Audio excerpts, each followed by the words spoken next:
Hi, in this video I'm going to give my office a wee makeover, mostly get a chair, but then make that chair fit my setup because I don't have a ton of space, but I need something better to sit on when I'm working than my hard wooden chair. That was getting a bit impossible. And also I'm off to Rotorua to get my exhaust welded up and then go on a bit of an adventure.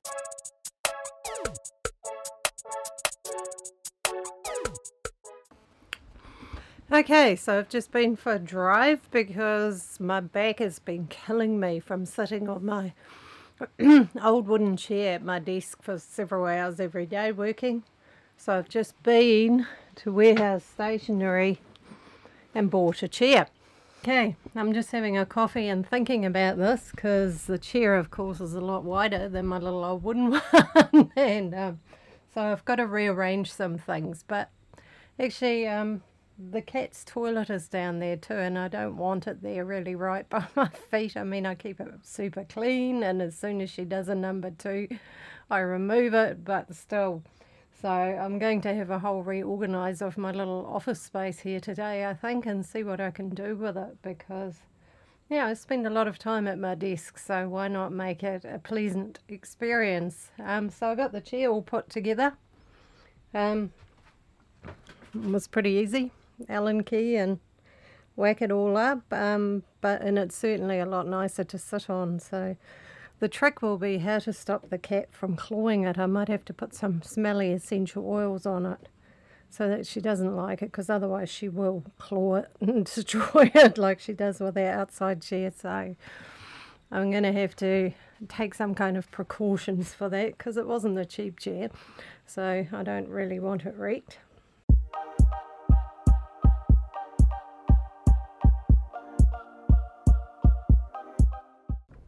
Good morning. So I'm just having some coffee and then I'm going to hit the road again and see where it takes me next. So I've just been in Rotorua for a few days. I had to get my exhaust welded up and do something else. But I've had enough of staying here.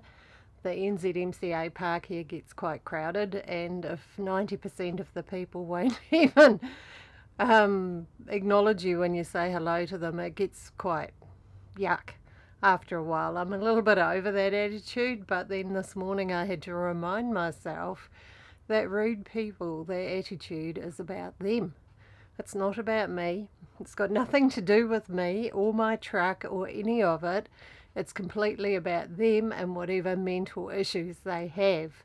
It was one of those early morning thoughts. I quite often have my best ideas early in the morning when I wake up and go, true.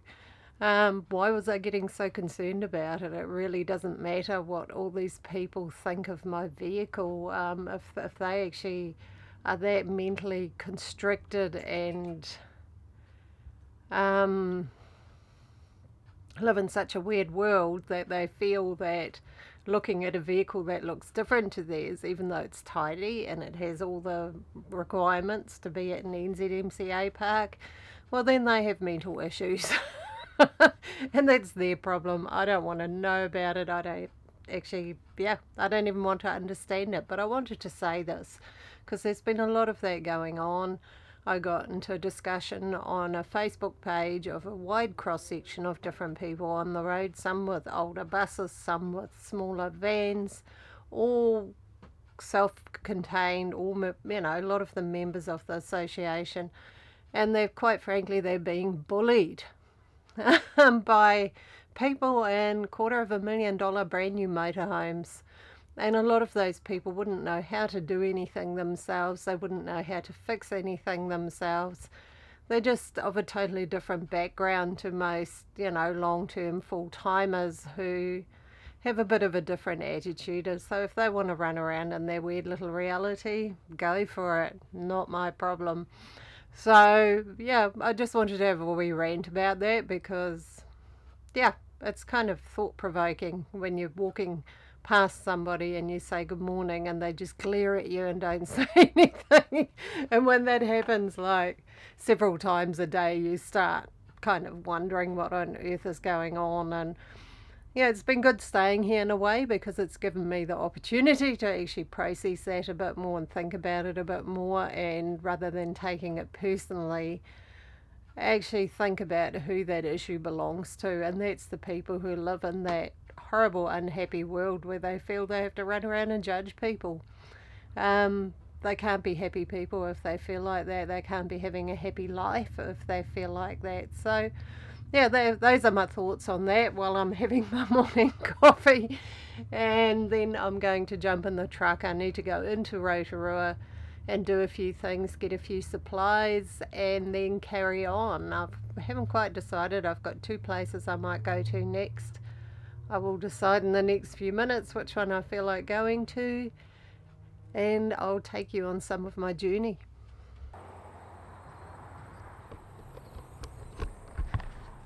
Okay, I've just pulled in at Durham's Point or whatever it's called. I just used to call it Whakamaru by the Christian camp, but I'm going to have a look, see what it's like these days. I think it could be a bit busier than it used to be. Check out whether it has reception and then make a decision whether I'm going to carry on or stay here. It's quite warm by now, and Fiends is quite annoyed because that all sort of turned into a bit of a long day. I had quite a few things to do in town. I needed to get some big fat screws because the way I've mounted my toilet has come a bit loose. I need to do it properly. I also needed some dinner plates. I bought 2. I don't have dinner parties, but I broke my last one the other day.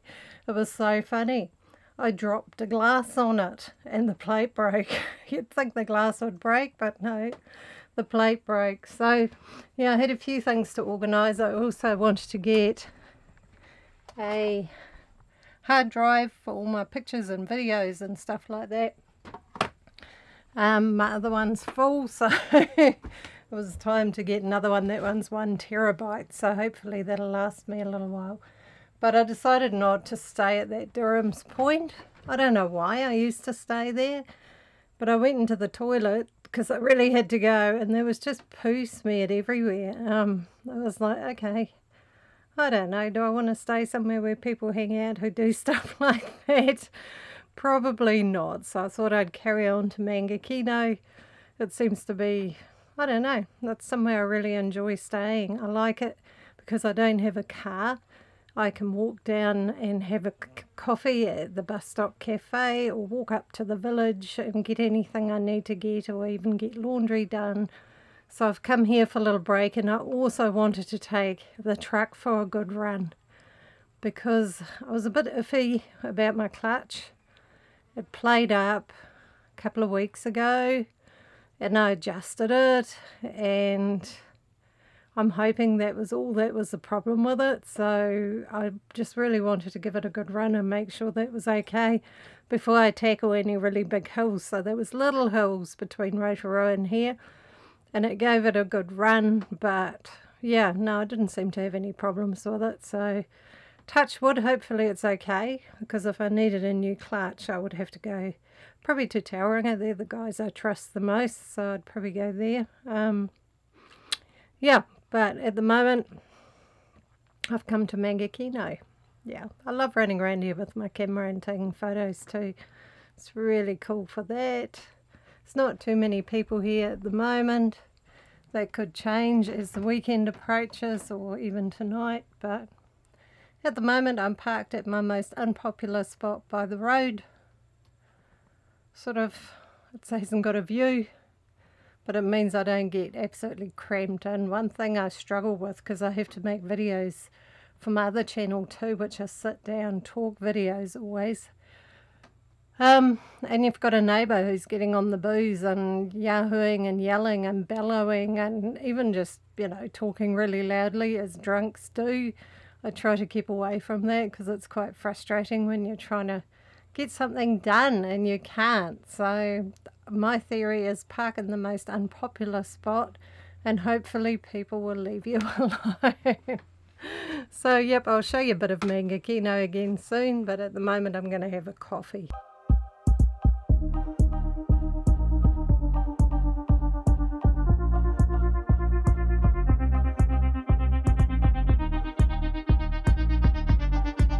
Hi, and thanks for watching. So I had a little bit of a rant during this video because I did sort of feel a bit miffed about some of the behaviour I've been observing on the road, and also somebody I used to travel with the Gypsy Fair left a comment on a page where people were discussing bullying and that they've been bullied, and there was quite a lot. And one thing she told me that really upset me was that Gypsy Jude, who's 80-something years old, she's been an NZMCA member for a very, very long time, like 30 years or something. And she went to the Murchison NZMCA park. Now, Jude sold her motorhome and downsized a bit to a van, but it's self-contained. But she did this so that she could have a hip replacement because her hip was really sore and she couldn't wait. Okay, so this is for all the people who judge people before they even know what's going on. So Jude had to downsize into a smaller vehicle, and she went to the NZMCA park in Murchison and was told that her kind, that we don't really want your kind here. We don't really like this kind of van. And I think that's extremely rude to go up to an older lady who wouldn't harm a fly. She's a very warm, kind person. She's decorated and painted many, many motorhomes in New Zealand. You see her artwork all over the place. And for her to be treated like that, it got on my goat.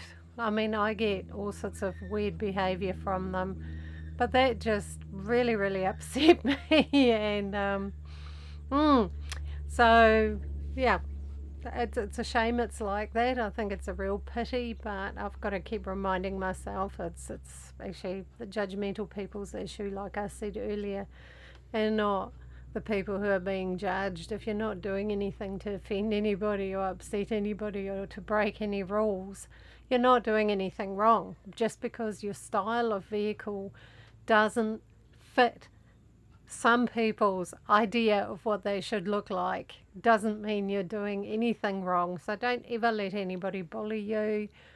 I've been confronted a few times. I've always stood up for myself and told them to get a life in polite terms. I don't swear or lose the plot, but I mean, I was harassed once at an NZMCA park in Waimate, and I was there with Gypsy Jude actually and another friend, and we both had our cats with us who were standing right by us, and they both were older cats. Gypsy Jude's one's actually passed on, she told me when I last saw her, and mine isn't a spring chicken anymore either. And this man came over and just started yelling and pointing at the cats and going mental and telling us we had to leave. And he was the guy who'd been mowing the grass there, and then he got this piece of paper and kept whipping it across in front of my face, and I thought, I've had enough of this. So I went into my truck and got my phone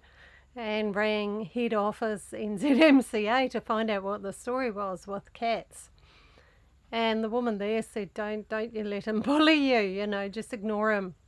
And he tried to rip my phone out of my hand, which was pretty threatening behaviour, I thought. So anyway, we walked off. He seemed to disappear. I suspect he got a phone call from somebody telling him to stop being an idiot. And when I was in Dunedin, because there were a lot of NZMCA members there when I was there with the Gypsy Fair, and I was parked up with them at the showgrounds in Mosgiel, this man came over, and he was the chairperson for the Waimate NZMCA Association, and I think he was a chairperson, something like that. It was somebody in charge of that area anyway. And he came over and he apologised to me. He said, please come back to our park. That man is no longer employed by us. I'm not sure what happened. Maybe his membership got revoked too, because he wasn't an NZMCA member. But his behaviour was awful. And Jude and I were quite stunned, and one of the reasons I got quite stroppy was actually because I felt protective over her. It was like, how dare you yell at Jude, you know? She's an older lady to start yelling and shouting at her and carrying on and being threatening, you know. It was awful. It was a really awful experience at the time. And I'm glad it all turned out okay. But since then, I won't put up with any rubbish. But I also find the attitude really, really sad. I thought we were all on the road because we enjoy the lifestyle. But if some people want to run around having some sort of little categories or make themselves feel superior because their motorhome's worth more money or whatever their buzz is, who cares? You know, that's a pretty sad thing. So, yeah, I used to stay at NZMCA parks quite a lot, but quite frankly, this time I only stayed in Rotorua for as long as I had to, and I was really pleased to get out of there. And get out of that whole environment. It's not comfortable, and that's what they want. They actually want to bully people who they don't approve of from coming to the parks and things like that. I've been told that by one of them, you know, we want to stop you. So